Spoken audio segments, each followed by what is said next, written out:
बिस्मिल्लाहिर्रहमानिर्रहीम। अस्सलाम वालेकुम दोस्तों, आज के इस ऑडियो लॉग में हम बात करने जा रहे हैं ग्लोबल मुस्लिम उम्मा के हवाले से। आखिर मुस्लिम उम्मा के सामने कौन से चैलेंजेस हैं, किस तरह से हल किए जा सकते हैं, कौन हल कर सकता है, और क्या कभी कैलिफेट वापस आएगी, खिलाफत का दौर आएगा तो किस तरह से होगा, और खलीफा कहाँ से होगा, अरबी होगा, तुर्की होगा या पाकिस्तानी होगा। ये सारी की सारी चीजें हम इस ऑडियो लॉग में डिस्कस करने जा रहे हैं। सबसे पहली चीज, जो लोग ये समझते हैं ना कि खिलाफत का दौर वापस आना चाहिए, तो उन्हें खिलाफत का दौर बड़ा डिटेल में स्टडी करना चाहिए। उसूली तौर पर जो खिलाफत कायम थी वो सिर्फ खुलफाए राशिदीन के दौर पर कायम थी। उसके बाद लंबी बादशाह आते, उसके बाद कोई ऐसा खलीफा नहीं आया जिसके दौरे हुकूमत से ये पता चलता हो कि ये इस्लामी खलीफा है, सिवाय हजरत उमर बिन अब्दुल अजीज के। उसके अलावा बाकी कोई खलीफा नहीं आया। हजरत उमर बिन अब्दुल अजीज के अलावा सिर्फ खिलाफत राशिदा बचती है, उसके अलावा कोई भी ऐसा खलीफा नहीं आया। आप देख ले, जब सलीबी जंगों का आगाज हुआ था तो सुल्तान सलाहुद्दीन अयूबी अपने बलबूते के ऊपर ही लड़ रहा था सलीबियों से। बल्कि बगदाद के खलीफे का वक्त था, उस टाइम पर बगदाद के खलीफे की हुकूमत भी थी, लेकिन वो सलीबियों के साथ जंग नहीं लड़ रहा था। और सलाहुद्दीन अयूबी एक मिस्र का गवर्नर अपने बलबूते पर सारी की सारी जंगें लड़ रहा था सलीबियों के खिलाफ। बाकी बगदाद का खलीफा वो आराम से बगदाद पे बैठा हुआ था। या नूरुद्दीन जंगी था, सीरिया का गवर्नर था, वो जाकर ये सारी की सारी जंगें लड़ रहा था। बगदाद में खलीफा आराम से बैठा हुआ था। इसी तरह से उस्मानी खिलाफत के ऊपर आते हैं। उस्मानी खिलाफत तो अव्वल से आखिर तक बादशाहत दी रही है। उनके पास खिलाफत का टाइटल तो आ गया, लेकिन खिलाफत वाले उसूल वगैरह नहीं आए। आप उनके दौरे हुकूमत को देख ले, वो ज्यादातर इस्लाम को अपने इलीगल काम को लीगल करवाने के लिए ही इस्तेमाल करते थे। जब भी कोई फतवा लेना हो तो शेखुल इस्लाम को तलब कर लिया, अपने भाई मार दिए, शेखुल इस्लाम को तलब कर लिया, वो कर दिया। जो ख्वाहिश होती थी बादशाह की, शेखुल इस्लाम पूरी कर देता था और उसके बाद कानून बना देता था कि हाँ ये कानून में ऐसे भी है, शरई कानून में ऐसे भी है। जो काम आजकल की सुप्रीम कोर्ट करती है उस टाइम पे शेखुल इस्लाम करता था। यूँ समझ ले, पाकिस्तान की सुप्रीम कोर्ट जैसे ही GHQ के बादशाहों का हुक्म आता है कि आपने ये कर देना है, तो कानून भी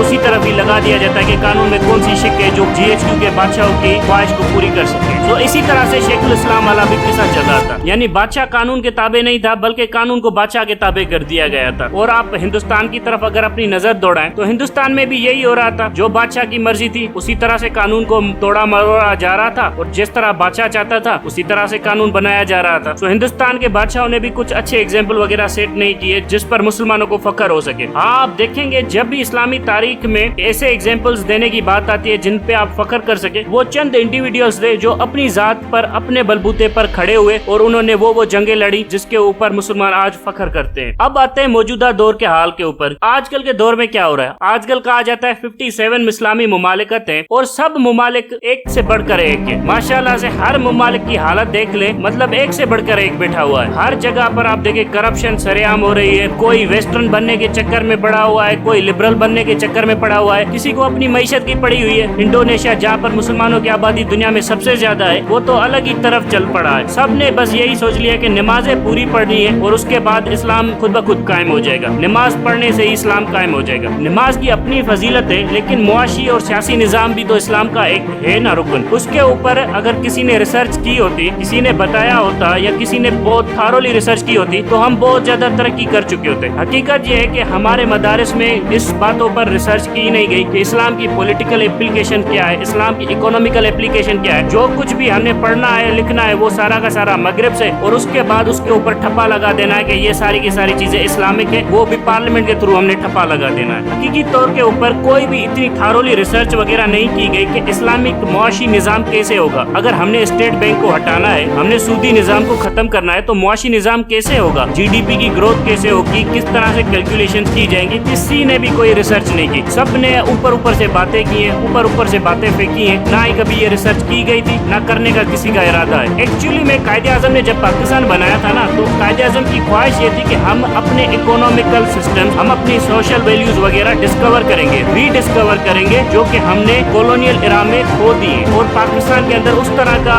एजुकेशनल सिस्टम होगा जो उन तमाम तर चीजों को रीडिस्कवर करेगा। लेकिन यहाँ पर तो जनरल अयूब जैसे लोग बैठे हुए थे जिनका कुछ अलग ही इरादा था। तो कायदे-ए-आज़म के जाने के बाद वो जो ओरिजिनल वैल्यूज थी जो पाकिस्तान ने रीडिस्कवर करनी थी, वो सारे के सारे इरादे हो गए खत्म। और उसके ऊपर आ गए लिबरल सेक्युलर माइंडेड लोग जो आकर बैठ गए और फिर हमें डिक्टेशन देने लगे कि आपने ये करना है, वो करना है। और फिर भूख ऐसी पड़ी इस मुल्क को कि सारा दिन हम ये सोचने में लगे कि पैसे कहाँ से लाने और कैसे लाने। अब आते हैं कि वो कौन सी वैल्यूज थी जो हमने लूज कर दी थी और जिनको हमने रीडिस्कवर करना है और री इम्प्लीमेंट करना है। आप देखेंगे मगरिब में वो LGBTQ कल्चर को को री इम्प्लीमेंट करने की कोशिश कर रहे हैं। अब ये LGBTQ कल्चर कहाँ से आता है? ये आता है एशियंट ग्रीस से, एशियंट एथेंस से। ये तमाम तर माजी के तमाम तर रसूमात थे जो रोमन एम्पायर में आम थे, जो ग्रीक सिविलाइजेशन में आम थे, ये वहाँ से लाने की कोशिश करते हैं और कहते हैं कि ये हमारी एक्चुअल सिविलाइजेशन वो थी, ग्रीक थी, रोमन थी, क्रिश्चियन सिविलाइजेशन हमारी नहीं थी। तो ये अपनी तमाम तर वैल्यूज वहाँ से इम्प्लीमेंट करने की कोशिश कर रहे हैं और वहाँ से लेने की कोशिश कर रहे हैं और उसके बाद बड़ा सक्सेसफुली अपने कल्चर में तो इम्प्लीमेंट कर ही रहे हैं। हमें भी कह रहे हैं कि आप भी ये वैल्यूज अपना ले। अमेरिकन अपनी वैल्यूज एक्सपोर्ट करते हैं, तो ये हमें भी कह रहे हैं कि आप भी हमारी वैल्यूज अपना ले और उसके बाद आपको इकोनॉमिक बेनिफिट्स होंगे, आपकी सोसाइटी प्रोग्रेस करेगी, आपकी सोसाइटी नॉन वायलेंट होगी, ये होगा वो होगा। अब ये होगा या नहीं होगा ये तो बात की बात है, लेकिन जो हमारी वैल्यूज थी वो कहाँ पर गई? अब किसी मदरसे के मुल्ले को पकड़ के बैठो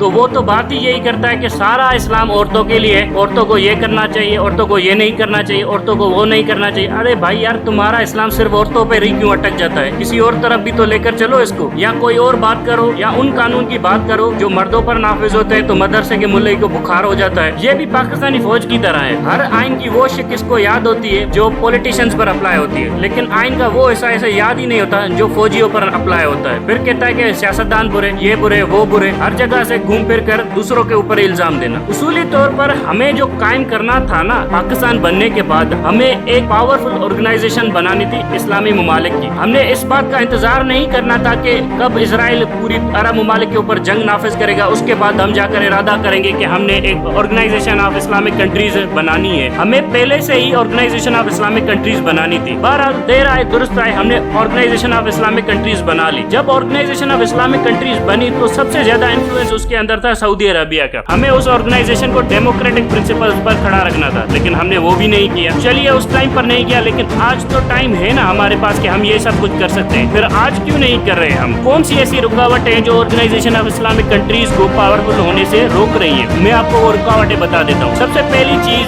UAE और सऊदी अरेबिया कभी भी ऑर्गेनाइजेशन ऑफ इस्लामिक कंट्रीज को इतना पावरफुल नहीं बनने देंगे जिससे अमेरिका और उसके नेशनल इंटरेस्ट को खतरा हो। ये मिलिट्री ऑर्गेनाइजेशन में भी इसको ट्रांसफॉर्म होने नहीं देंगे। वजह सिर्फ ये है कि इससे अमेरिका और उसके खित्ते में जितने भी इंटरेस्ट है उन सबको डैमेज पहुंच सकता है और उससे इसराइल को भी बहुत ज्यादा डर लगता है। सो अगर ये लोग नहीं करना चाहते तो फिर क्या पाकिस्तान चुपचाप करके बैठा रहे? नहीं, पाकिस्तान के पास और भी ज्यादा ऑप्शन है। अगर हमने मुसलमानों का दुनिया में नाम करना है या उन्हें ताकतवर साबित करना है तो हमें बहुत सारे मुस्लिम ममालिक को मुत्तहद करना पड़ेगा कि एक तरह की नेटो ऑर्गेनाइजेशन बनाई जाए। वो ऑर्गेनाइजेशन कौन कौन से ममालिक मिलकर हमारे साथ बना सकते हैं? इंडोनेशिया बना सकता है, मलेशिया बना सकता है, सेंट्रल एशियन ममालिक, अजरबैजान, तुर्कमेनिस्तान, ताजिकिस्तान, उज्बेकिस्तान, ये तमाम तर ममालिक आपके साथ मिलकर वो ऑर्गेनाइजेशन बना सकते हैं। और हमने अपनी इकोनॉमिक पावर को सिनर्जाइज करना है, मतलब वो चीजें प्रोड्यूस करनी है जो हम एक दूसरे की कंजप्शन में इस्तेमाल करते हैं। मतलब पाकिस्तान वो गुड्स एंड सर्विसेज प्रोड्यूस करे जो मलेशिया के खाते में आती हो, जो मलेशिया की मार्केट को ऑक्यूपाई कर सके। इससे ये होगा कि वेस्टर्न कंट्रीज जो भी हमसे बिजनेस करते हैं वो कम होगा, इससे उनकी जो रेवेन्यू है या रिसोर्सेज है वो कम होंगे। मतलब पाकिस्तान और इस्लामी ममालिक को वो गुड्स एंड सर्विसेज प्रोड्यूस करने चाहिए जो ये आपस में कंज्यूम करते हैं और इनका ट्रेड आपस में बढ़ेगा, जिससे वेस्टर्न ममालिक को जितने भी पैसे जाते हैं वो नहीं जाएंगे, उनका इकोनॉमिक पावर कम होगा, फिर उनको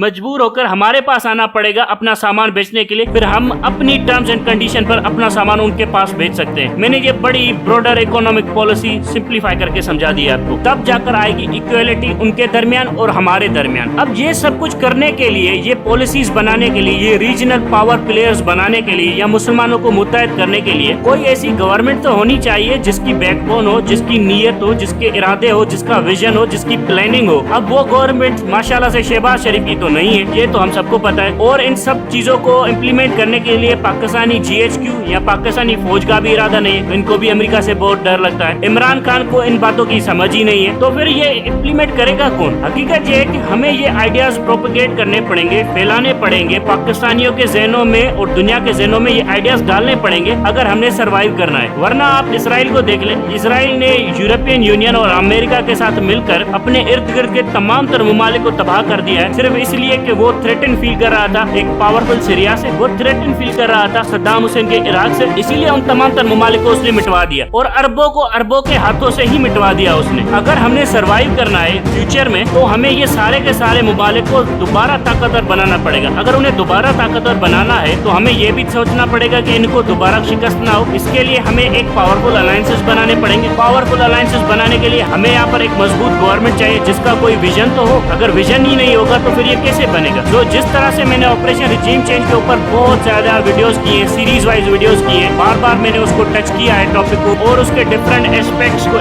एक्सप्लोर करने की कोशिश की है। ये भी एक नई सीरीज में शुरू करने जा रहा हूँ कि मुस्लिम उम्मा को कैसे हमने रिवाइव करना है, इस्लामिक सिविलाइजेशन को कैसे खड़ा करना है, किसने खड़ा करना है, किन बुनियादों के ऊपर खड़ा करना है, ये सारी की सारी इस सीरीज में हम बात करते जाएंगे। इसके ऊपर मैं बहुत ज्यादा और भी वीडियोस बनाऊंगा। Thank you very much.